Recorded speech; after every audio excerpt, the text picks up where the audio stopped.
The knock at Eagle Point, South Lake Tahoe, June 2025. Diana Blake had always loved camping solo. For her, it wasn't just about escaping the noise of the Bay Area. It was about reconnecting with herself.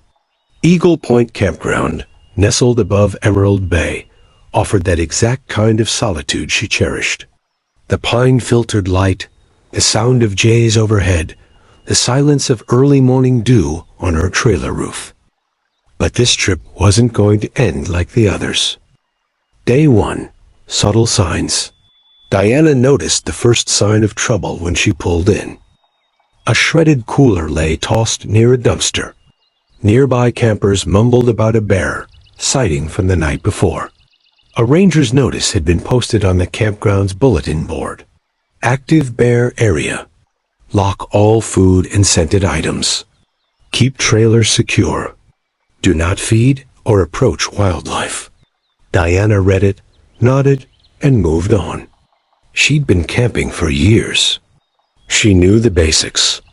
Her food was stored in bear-resistant containers, and her windows were cracked for breeze but latched.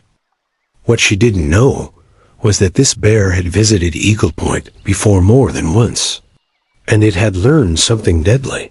Trailers sometimes meant food. Day 2, midnight visit. It was 12:44 a.m. when Diana heard, and a soft thump, and a low growl. She sat up, heart thudding. Something was pawing near the trailer door. A shadow moved past the window. Then came the unmistakable sound, a heavy sniffing breath just outside.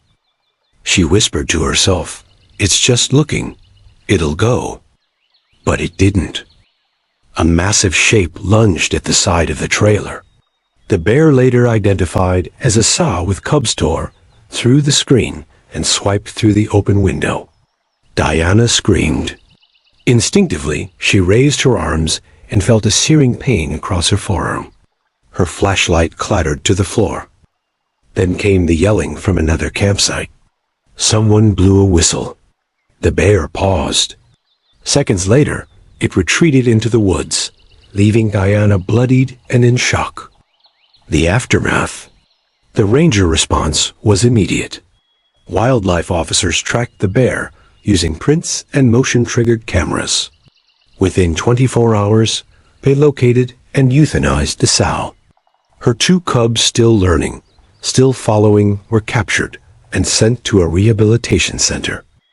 Diana was treated at Barton Memorial Hospital for deep lacerations to her arm and puncture wounds on her hand. She was lucky. Her trailer was still standing. She could have lost far more. But the question lingered with her. What could I have done differently? Bear Education 101. What we can learn. Diana's story isn't unique. Human-bear conflicts are on the rise, especially in places like Tahoe, where bears become habituated. They lose their natural fear of people because of easy access to food or garbage. Here are the biggest takeaways from what happened. 1. Lock it down, always. Even a slightly open window can be enough. Bears have incredible scent receptors, 2,100 times more sensitive than ours, and they can tear through screens or lightweight barriers. Pro tip: treat your trailer like a vault. If you're not in it, seal it. No food, no trash, no scented items. Yes, even toothpaste should be accessible. 2. Never assume. It won't happen to me. Diana had camped for years. That experience gave her confidence, but also false comfort. The bear in this case had already shown problematic behavior multiple times. Pro tip: always ask rangers for the most recent bear activity reports. If they say a bear is active in the area, they mean it. Take extra precautions or consider changing campsites. 3. Make noise, use deterrence. Bears prefer to avoid confrontation. Simple tools like bear spray, air horns, or even a whistle can be lifesavers. Pro tip: carry bear spray and keep it within reach, not in your backpack or vehicle. Practice how to unclip and use it before you need it. 4. Understand the bear's side. The bear wasn't evil. She was doing what nature taught her. Find food to survive and teach her cubs the same. But because she learned to associate trailers and people with food, she became a danger, and that cost her life. Pro tip. We are the first line of defense in preventing habituation. A single careless camper can start a chain reaction that ends in tragedy for humans and wildlife. The lesson Diana carries. A month after her recovery, Diana returned to Tahoe, this time not to camp, but to speak to a group of summer visitors at a ranger-led talk. She held up a photo of her bandaged arm, then one of the bear's cubs being transferred to rehab.